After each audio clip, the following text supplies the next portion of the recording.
Good evening and welcome to Aging with Attitude.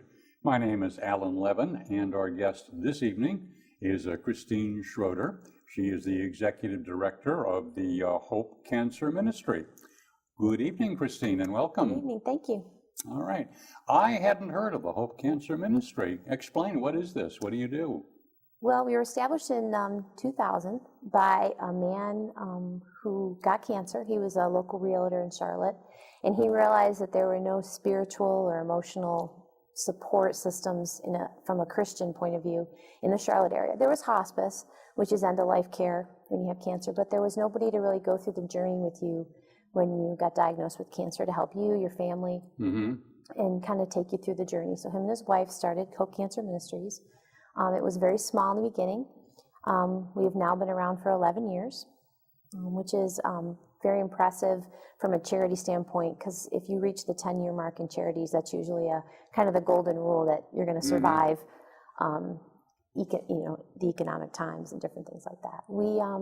What we do is the philosophy is you kind of come alongside someone who has cancer, and we meet with them, we go to their homes, we have a client coordinator and a volunteer coordinator.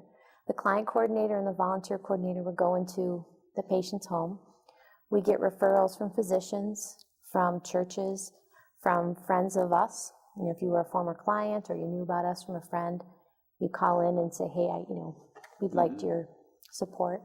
We go to their homes, we meet with them, we kind of just listen, usually for a good long time, usually an hour or so.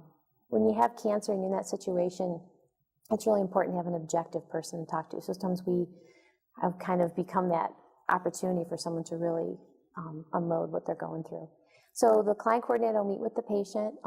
We have nurses who volunteer with us that go into the client's home and kind of talk with them.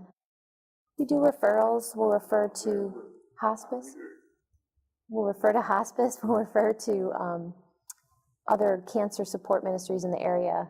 So we're not a standalone. We're kind of an opportunity to kind of take in everything the patient needs and refer out. The things we have available is we have transportation to and from chemo and radiation. We have a food pantry, which has fresh food, fresh vegetables, milk, eggs, because a lot of food pantries are just dry goods, and our food pantry actually has a lot of the fresh things that a cancer patient needs. We provide food cards. We assign someone we call a personal partner. And a personal partner is someone who is a volunteer that volunteers with Hope Cancer, is trained by Hope Cancer, and then meets with the cancer patient. We always match female and female or male and male.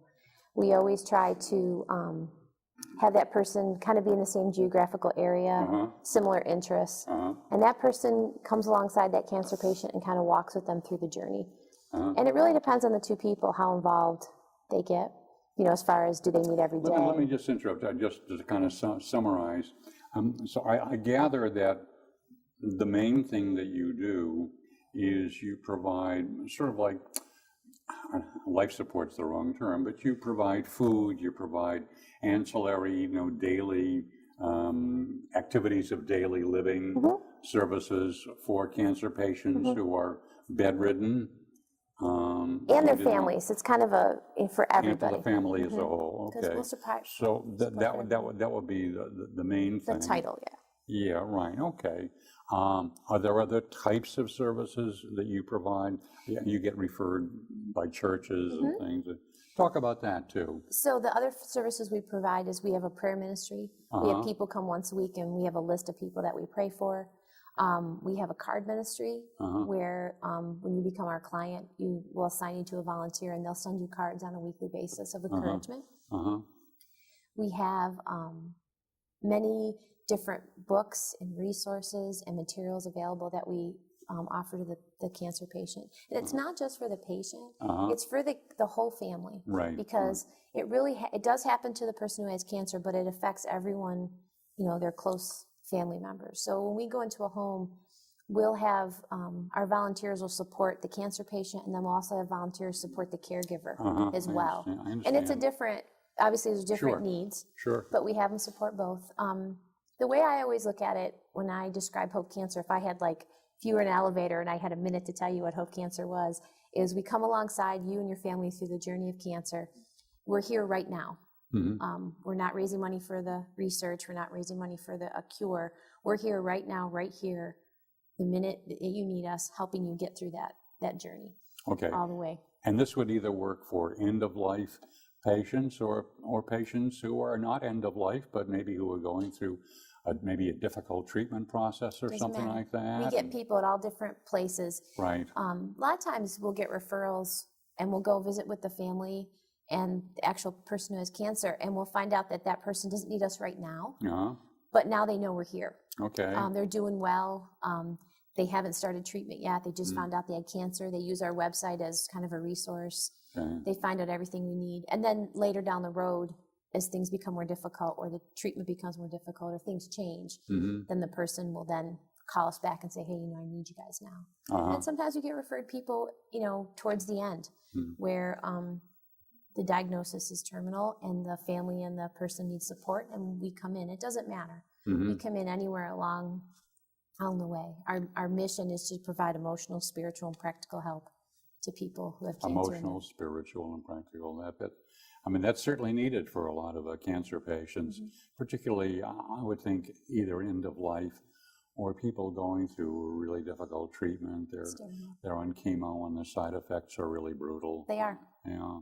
For some, in some cases. Some people I know go through, chemo and doesn't do anything and they're fine. They talk about, they were on it for a couple of months. Once they felt a little nauseated, but that's it. Right, they're okay, yeah. And other people, it's hell. It depends. Yeah. And, some people have a lot of resources at their disposal and some people don't. Right. You have people who come to us from all walks of life. Our services are free of charge, and we accept anyone regardless of their belief system. We are a Christian faith-based ministry, but we take all comers. The only requirement for us to serve you is that you have cancer. So we have a lot of different people from a lot of different backgrounds. I see. Very good. Yeah. You were saying these are volunteers you're talking about? Yes. Yeah, as well as paid people? We only have 3 employees that are paid. Yeah. It's very important when you have any kind of ministry or charity that you keep your administrative and your overhead at a minimum, so that when people are donating to you, that your money that they donate is about 80% of what we get donated goes to actual ministry. We try to keep our administrative costs at a minimum. We have a volunteer coordinator, like I mentioned earlier, and a client coordinator, and then myself. The rest is volunteers. We have a lot of people who, like my mom comes and volunteers once a day. She used to be an executive secretary, so I leave a stack on her desk of things she needs to type. We have volunteers that come in and send birthday cards. We have people who come in and file. We have people come in and clean our office, people who do our landscaping. And then that's one area of volunteering. And those are for the people who really want to help us, but they're a little apprehensive about kind of the one-on-one closeness with someone with cancer. They believe in the ministry and they want to support us, but they don't want to have to, they're a little uncomfortable. Right, they're a little comfortable with that. So that's one of the things that I love about our ministry is if you come to us and you want to volunteer, the only thing you need is a heart for helping others. We'll take your talent or whatever you want to do, and we'll find a place for you to help us. We have kids coming next week from a local church, and they're actually going to make cards for all of our clients and just write little messages in them. There's about 15. They're a teenage youth group that wanted to do a service project, and they're going to come and decorate the cards, and we're going to mail them out to all our clients. And that really, when you see the people's faces when they get something so personal that someone took the time to make, it really is heartfelt. We had Cancer Survivors Day. The National Cancer Survivors Day was last Sunday, and all these elementary school kids in the area of Charlotte had made butterflies and put little messages in the butterflies. It was a project we had in February, and we put it out there for a week, and then anybody who wanted to make a butterfly is kind of our motto, in the sense that you go through this journey, you go through this process, and it changes you, and you come out hopefully better on the other side, not worse. And the kids made butterflies, and I handed them out Survivors Day, and it was just really neat to see the cancer patients that I was handing them to and how much joy it got, just reading a little word of encouragement from a 10-year-old or an 8-year-old, and it was in their handwriting, and they'd signed it, and it was really wonderful. So I know that having these young people come next week and write these cards, and then we'll mail them out to all of our clients, I know it'll be encouraging for them. Wonderful. Let me ask you, I'm curious.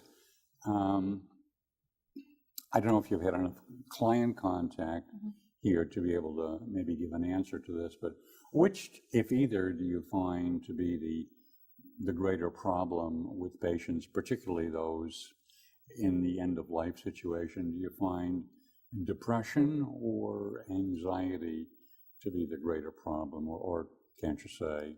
It's usually related to their situation.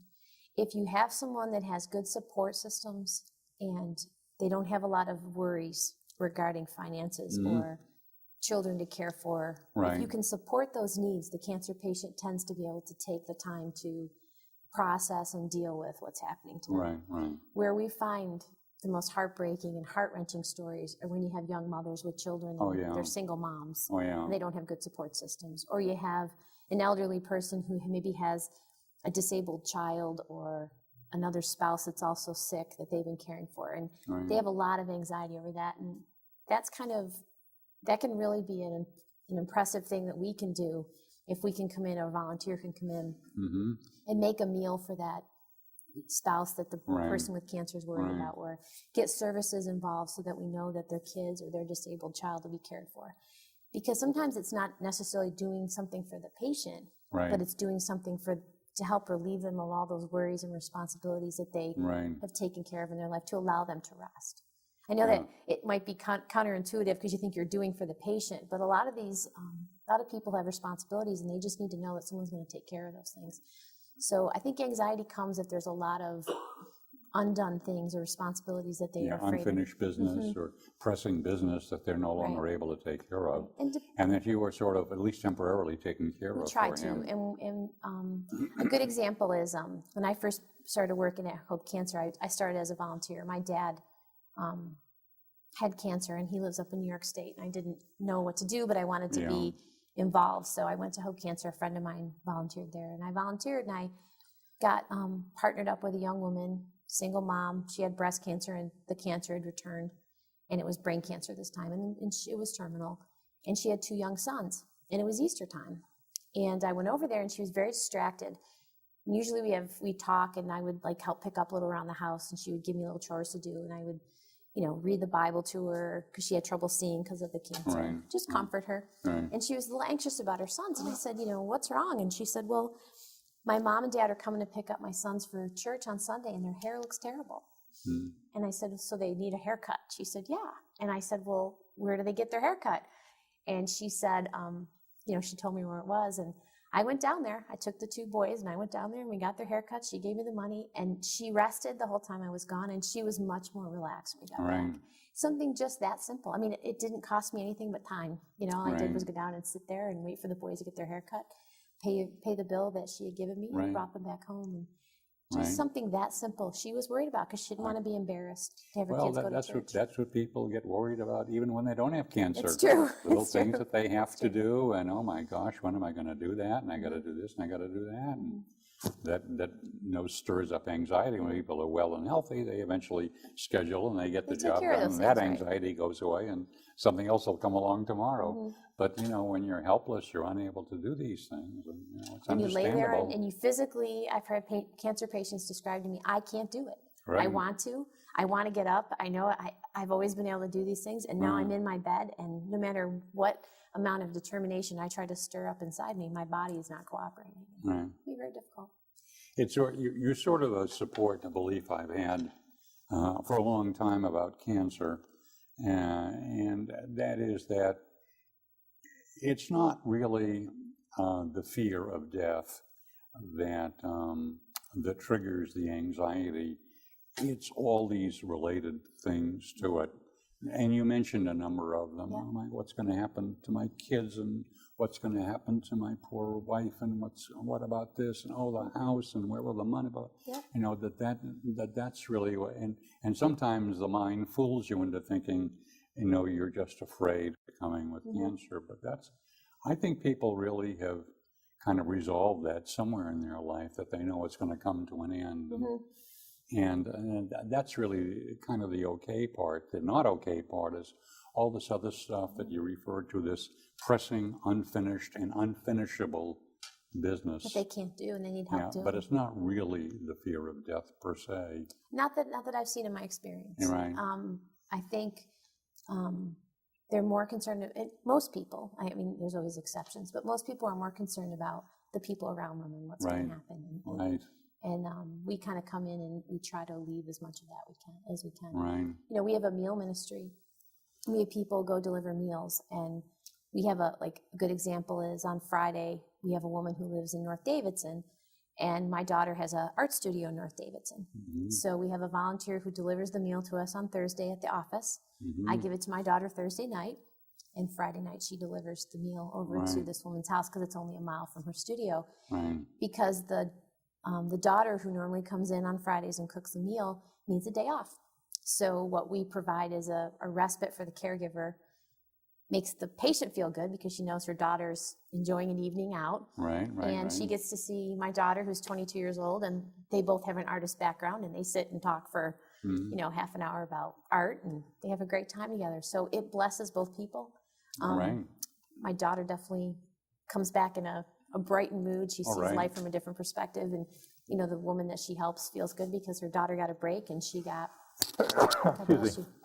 and she got a meal, and she got taken care of. And I can't stress enough, when volunteers is like the lifeblood of our ministry. Mm-hmm. We wouldn't be able to survive without it. And I think the volunteers are as blessed as the people are blessed from what they do. It's an amazing thing to watch. Absolutely, and I'm not amazed at all when I think of somebody lying in bed with cancer, even if it's not terminal, even if they know they're going to come out of this okay, they're going through some rough treatment, and they have a human being come to visit them once a week, once a day, twice a week. It's wonderful to have like another person coming that I can talk to, and I can share, I can complain to. Exactly, that's a big thing. I think I find that if you're sick and you have a husband or you have a wife or a mom or a dad caring for you, you don't want to unload. You know what I mean? You don't want to say, I'm scared, I'm sick, because you feel like you're already burdening them enough. One of the things we see is the person, we have phone buddies that just some people don't want you to come to their home, they'd rather you just call them. Right. So we have phone buddies and people who visit, and they're an objective person who's not going to be offended by anger or frustration, and the person can really just unload without any guilt or worry about repercussions from a family relationship. And it really, really helps the patient because they can just share, calmly and just say how they feel. And I think just getting that off their chest makes a big difference. Oh, I think that's such an important point you made, that you can't really complain to your husband or your wife because you already feel guilty about all this stuff you're putting him or her through.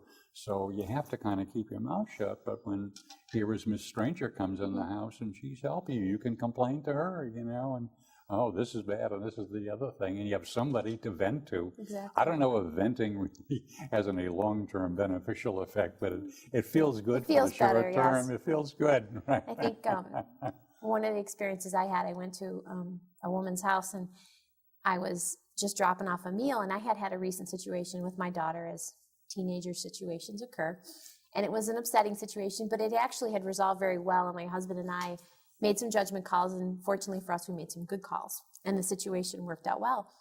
And this woman was sitting there, and she just was in the beginning of the same situation we had already kind of gone through with my daughter, and she shared with me about it, and it just tickled me because I had gone through this very difficult time with my daughter, and then I could literally sit there with not just speaking out of my head or speaking from something I knew because you told me that, but I could really speak from the heart and with true experience. And I shared with her, and just the weight that was lifted from her to kind of have a direction on where to go with this issue, because she's still a mom. She has cancer, but she's still a mom. She still had children. She still had to do all the things that she had to do before. And that's the part I love in those kind of moments when you really feel like you plugged into somebody's life and you made a difference. So that's why I do what I do. But. Well, that's certainly a good incentive. My goodness. I'm wondering, I know you don't have any numbers on this, and it'd be too difficult to really know definitively the answer to this question, but do you have any sort of a feeling that these services that you provide, especially in the emotional area, do anything to either alleviate unpleasant symptoms, most symptoms are unpleasant, and maybe even improve survivability for the patient? It's a good question. I have actually a medical background. That'd be an excellent research paper Yeah. to write and have statistics. I can only go through anecdotal information that Sure. we get. We get many, many letters and cards, Yeah. and families and people who share and say, especially during the holidays, we do a lot during the holidays. We provide gifts for the children of the parents who have cancer. We provide gifts for our kids who have cancer, meals, holiday meals, decorated Christmas trees. And then when you get those letters and say, we had no money and I didn't know what we were going to do, and in walked you guys with, all the presents we needed for our kids. Right. Can I say with definitive that I extended that person's life? I relieved their anxiety. I relieved that worry they had, and maybe that promoted healing. I mean, there's definitely a lot of information about that, a well spirit and a calm spirit definitely is the three things about a wellness is mind and spirit and body, the three things that go together. Right. All I can say is from anecdotal information and just what we get from our patients and their family members. And whether it prevented their life or increased survivorship, did I improve their quality of life? Yes. That's for sure. I can say that for sure. That's for sure, right? Mm-hmm. I can definitely say that confidently. The issue of survivability would be very, very difficult to research. It would be hard to capture. Right. But I definitely know we improved quality of life just from the feedback we get. We had a woman, just a funny story.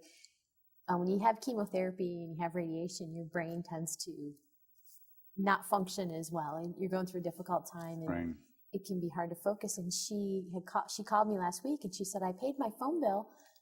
We had sent her, one of the things we provide for people is practical support. If they call and say, I can't pay my phone bill. We never give patients money directly. No. The check I write would be to Duke Energy, to Piedmont Gas, or to, something direct. Whatever it is. We never would just hand somebody money. So she said, you sent me the check for the phone bill, and I mailed it to them. But they're calling me today saying they're going to turn my phone off because I didn't pay the bill, and I know I paid it. So I said, well, give me your phone number, give me your account number. I'll look on our bank reconciliation statement and see if the check that I gave you cleared. Well, sometimes you call and you give them a number and they'll look it up. So I called the phone company. Well, it turns out that wasn't her phone company anymore. She had canceled that phone company about a month ago, and she had a new phone company. And she was actually sending the money to the wrong phone company. Oh, my goodness. And the number she said she was calling from really wasn't her phone number. It had been disconnected, and she had a new phone number. So I shared with the woman on the phone the situation. So she said, okay, well, she has a credit.